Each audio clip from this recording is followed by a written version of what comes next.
ओइ बे बिल्डिंखौ नुदों नोंथांमोना ओइ बे बिल्डिंआ गारि गुफुरजों सिद्दा नैबे जोंनि आगोलनि गारि गुफुरजों सिद्दा आयु सेरजोंनो थांलायबावबायलै गारि सालायनाया फाग्ला फाग्ला बिदि थांनो नामाब्रा गोदान बावसो गारिया खम सालायनो मोजां बे ओंखायनो जा सिबख'लांदोंमोन सिगनेट होनो बेखौ सिगनेट हटेल दिनैसिम खेबसेबो थांफेरनो हायाखै गाखोफेरनोबो मोनाखै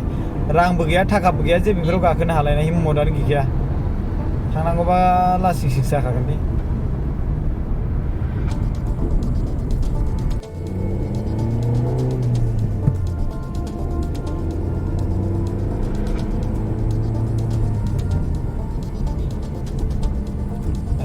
जाम जालायबावो लामाफ्रा साफागुरि मोनबाय दै दसथिफोर सिगनेट नायदो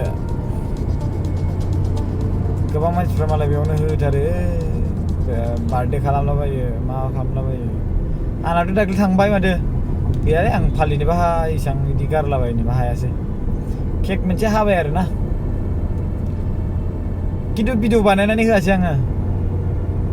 खायसे उइस खालामहरदों फेसबुकनि प्रफाइलाव माबायाव नायनानै बिनि थाखाय थेंक इउ स' माच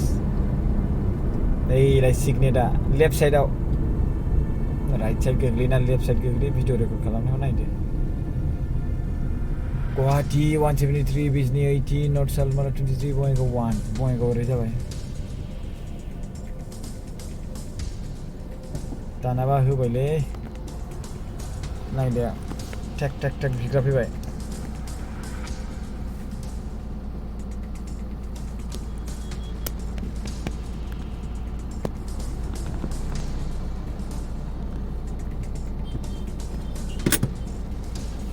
दानाबा आंनाव बिनो फैनो नागिरदों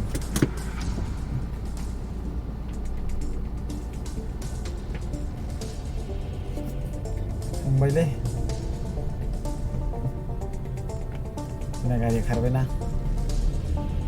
नङाबा आंनावबो बिगौमोन टक खालामगौमोन गारिया खारग'बायना बियो तुम पास आए यूं मुस्कुराए तुम भी न जाने क्या सपने दिखाए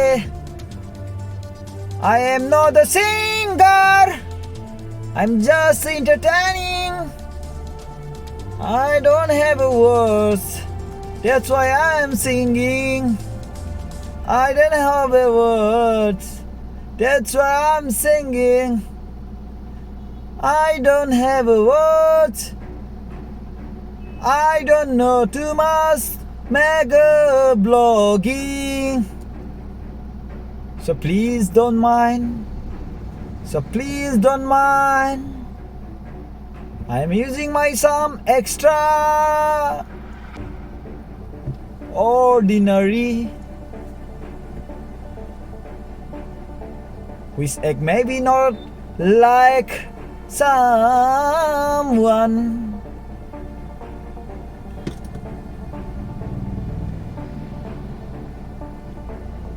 which maybe not like someone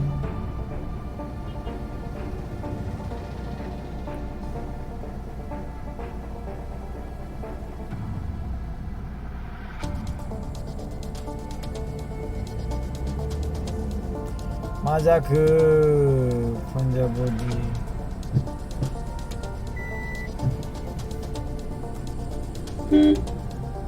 मालाबा सिबख'लांजोब्बाय जोंहासो गैया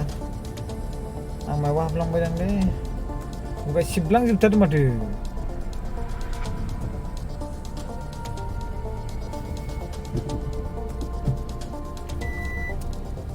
फसायनाय एसे ओरै साइडजों थांनो र'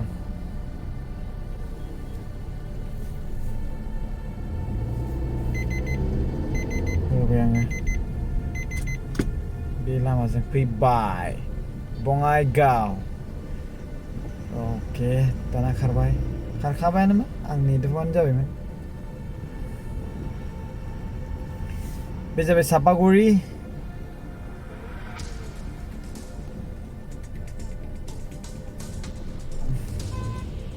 बिनि खिथुनाव दंमोन नामाथाय आङो बिनि खिथुनाव दंमोन बेनो फैसा दाबिग्राया जोंहा God bless them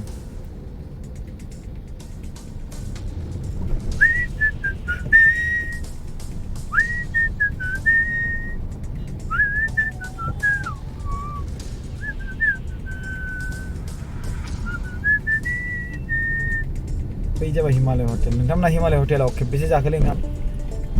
नैबेनिब्रा हिमालय हटेला बेलाय बेनि हिमालय हटेल गोबां बेनि मालिकआ बर'सो दै हटेल हिमालया नाय बेलाय बर'सो बेनि मालिकआ जोंनि बर' सुबुंफोरनि गोबां लिडारफ्रानो जाफैयो बेवहाय EMआनो हक सोरबा मायानो हक बर'जों बर' सापर्ट होलायनांगौ बे आं खोनानाय मोननाय मथेब्ला बिराद स्ट्रागलिंथारनोलै बे हटेला बेसेबांबा फिसानिफ्रायनो दा देरबाय पुलिसफ्रा मा खालामदों बेलाय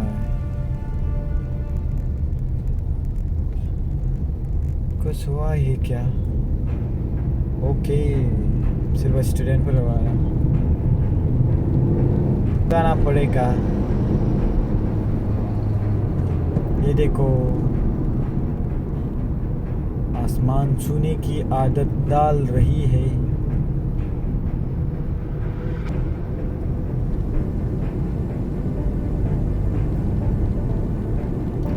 आं थांगासिनो दङ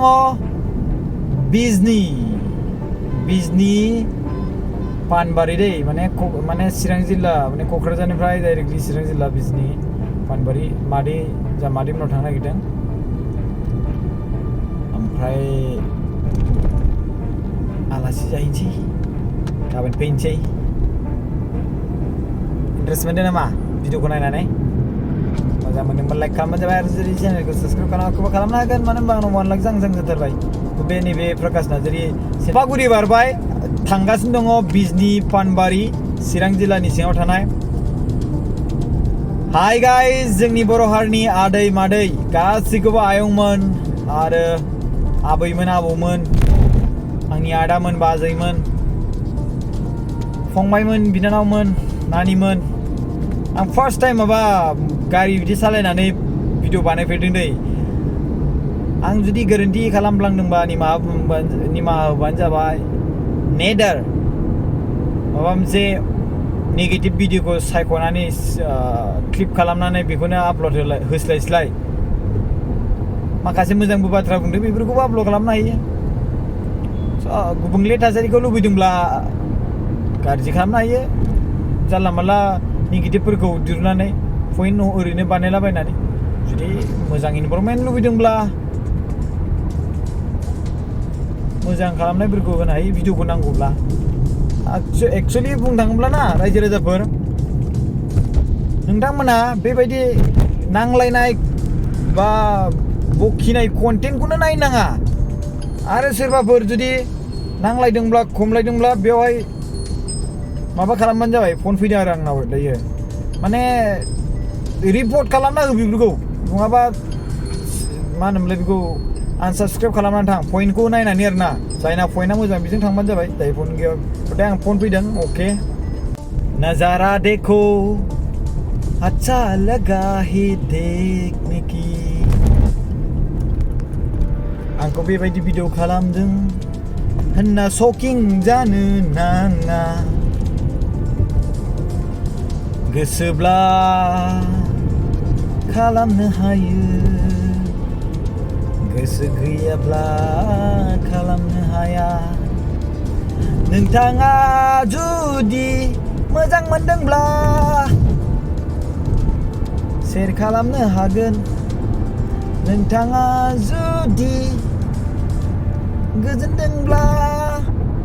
आंनि हेपिनेसखौ नुना लाइक खालामनो हागोन आं थांगासिनो दं बिजनी पानबारि I just crossed Sapaguri guys I'm happy today I'm happy today. Guys, I'm happy today. I'm happy today.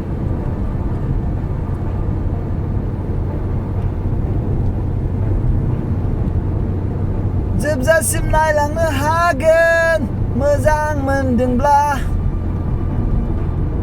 मा जायगाफ्रा बेलाय बारा गामिफोरखौ मिथिला बर'फोरबो दं बर'फ्राबो दं गोबां बर'फोर दं दै बेयावबो पानबारि थांगोन दे आङो बिजनि पानबारि गाबोन फैफिनगोन जोंनि माने जाय आंखौ माने आं जायखौ बिबथि लिङो बा बिमादै लिङो बे आदैया माने उदैयावहाय स्टन जादों दै ओमफ्राय बिराद मुलि जागासिनो दं बिसोरा दासिमबो हामाखै अपारेसनसो खालामनांसिगोन बायदि होनगासिनो दङ गोबां फैसा थांबाय थांनानै नायना फैनि आरो लोगोसे बेसेबांबा गोबाव समनिफ्रायनो प्लेनिं खालामगासिनो दंखायोमोन गारिखौ माबायदि सालायोथाय एफा जायगा दङ ओरै माबा स्टुडेन्टफोर दङ इसां इदि नारखोबोयोलै ओमफ्राय दायो माने प्लेनिंजों जाबजों दाख्लै बयबो थांनो गोनां दंमोन दा बिदिनो गोबां जाबायलै दाउआनो खिनानै होबाय नालाय नै बिरे बिरे खिनानै होलांबाय दाउआ थोद साला मालायनि गारिखौ बेबायदि खिना होलांबायना सुनांसिगोन ना बेखौ आं दा जारलासो दा सोरबा बेखौनो बुंलायगोनलाय मानसियानो मोजां नङा नालाय नङा होमबा बा दे जाय बुंग्राया बुंबाय थाथोंसै I need peace आंनो सान्थि नांगौ बानायलांबाय आरो मोनसे खोथा आंनि पार्सेन्टेज बेखौबो आरो ओरैबायदि बाथ्रा बुंदोंना जि बोरैबा मोनखाबाय आङो माने पार्सनेलि ओरैबायदि खायसे सुबुंफोरा जि थांबाय आंलायनो 0% मोनदोंनो आरो लोगोसे माने आसामाव 0% जायो पान्जाबाव फरायनानै प्रकाश नार्जारिया 3rd डिभिजन मोनदोंनो आरो लोगोसे बे 3rd डिभिजन पान्जाबनिया आसामावहाय पार्सेन्टेजआ 0 जायो बे फंबायानो सोरबा सासे जाय बानायदों बिथाङा जुदि आंनि पार्सेन्टेजखौ नुयोबा उनावहाय आं गोरोन्थि बुंफ्लांबाय बिदि होनलायनो गोनांथि जानाय नङा जेबो नङा बुंनाया जाखायोनोखा खिन्थु आङो नोंथांनि सायाव भिडिअ मोनसे लाबोगासिनो दङ बेखौ प्रकाश नार्जारिनि बे इउटुब चेनेलावनो लाबोगोन आङो स' नायनोसै पार्सेन्टेजनि बाथ्रा सोमोन्दै बुंबाय नालाय दा पाब्लिकफ्रा खायसे सानोना सोरबा सासे मानसि बुंबाय बेबायदिनो मानो होनबा बेबायदि जाथाय जाफेराखैनोबा नङा होमबा दा बुंलायगोन प्रकाश नार्जारिया बुंजानानैबो खोन्थायाखैलै पार्सेन्टेजखौ मानो होनोब्ला नंमारगौदां भिडिअ बानायनानै जे बुंग्रा बा फट' इडिट खालामनानै जे पस्ट खालामना होग्रा बे बाथ्रा बुंनाया सैथो मारदां ओंखायनो फिननाय होआखै स' I will give my answer just wait I will upload my video on this channel Prakash Narzary BM Serap channel नङा so thank you so much भिडिअखौ नायनायनि थाखाय जोबजासिम लोगोसे जास्ट बेयाव इम्पर्टेन्ट नङा बारा जास्ट ओरैनो इन्टारटेनमेन्टसो नोंथांमोना जुदि समायखौ नस्थ' मोनदोंब्ला I am so sorry आं बेखौ सिगाङावनो बुंखादोंमोन नोंथांमोना गोसोब्लासो नायनो हागौमोन नायलांबानो जाबाय आरो गोसो गैयाबा नायनाङा होननानै थेंक इउ स' माच बाय बाय गाइस आङो मा मोनखो मिथिबायना बिजनि मोनबाय बिजनि आं देखायनो र' नै बिजनि आं दायो बिजनि मोनबाय बे बिजनियाव मोननाय लोगो लोगोनो बेयावनो भिडिअखौ आपल'ड खालामलांखानोसै ओमफ्राय बिनि गेजेराव जाहाथे होजोंहाय थांनानै भिडिअखौनो आपल'ड खालामनो जि नेट मोनै जायैनि माने नङाबा नेट मोना होजों मिथिखाथारो आङो खेबसे थांखांखाबाय आङो स' बेनिखायनो बिनि सिगांनो आं बेयावहाय आपल'ड खालामना गालांसै बाय बाय थेंक इउ स' माच भिडिअखौ नायनो थाखाय लोगोसे मोजां मोनदोंब्ला अननानै प्लिज साबस्क्राइब खालामनांगौ जाबाय just I need little amount of subscriber to complete 1 lakh subscribers okay guys bye bye आरो जुदि आंखौ दुगामारा मोनदोंबा साबस्क्राइब खालामनाङा आनसाबस्क्राइब खालाम थेंक इउ स' माच डाइरेक्ट थोंजोंबा थोंजों बाथोनबा बाथोन नङा होमबा So guys बे ससमाखौ आं बेयावहाय बानायदों ग्लासखौ गोदान होदों आरो लोगोसे बेयावहाय 5 मिनिटनि गेजेरावनो नैबे बिथाङा बानायनानै होदों बे जाबाय एडिसि भिजन सेन्टार बे अपोजिट अफ अलंबार फास्ट फुड आरो लोगोसे स्टेट बैंक एटिएम दं खाथियावनो बेयावहाय आरो गेवलां हटेलबो दं बे खाथियावहाय बे सेन्टारनि मुंखौ एडिसि भिजन सेन्टार होनना बुङो बेयावहाय रिसेप्शनाव नैबे आनिया जिरा आंटी बैठता है यहाँ पे आप लोगों को रिसीव करेगा आप लोगों को थोड़ा मतलब अंदर में जो है उसको इंस्ट्रूमेंट दिखा देता हूँ यहाँ पे ग्लास बनाया जाता है, पूरा अच्छा से 5 मिनट्स के अंदर बनाया जाता है। और यहाँ पे डॉक्टर है हमारे साहब, ये डॉक्टर यहाँ पे आपको दिखाएगा क्या प्रॉब्लम हुआ है क्या नहीं है। यहाँ पे सारा ग्लास है, ये सब ग्लास है, ये ग्लास से आपको दिखेगा क्या कौन सा माइनस का प्रॉब्लम है। यहाँ पे आपको दिखेगा आपका आंखों का पावर क्या है, क्या प्रॉब्लम है, वो सब दिखेगा। उसके बाद आपका ग्लास क्लियर होगा। सो 5 मिनट्स में ये हुआ है। आप भी आना चाहते हैं तो मैं आपको कॉन्टेक्ट नंबर दे दूंगा, तो वहाँ पे कॉल करके आ जाएगा। ये खाजलगांव सेंटर में है, डिस्ट्रिक्ट सिरांग में है। खाजलगांव के यहाँ पे फास्ट फूड ओलंबार फास्ट फूड भी अपोजिट और नियर ऑफ SBI ATM गेवलांग होटल।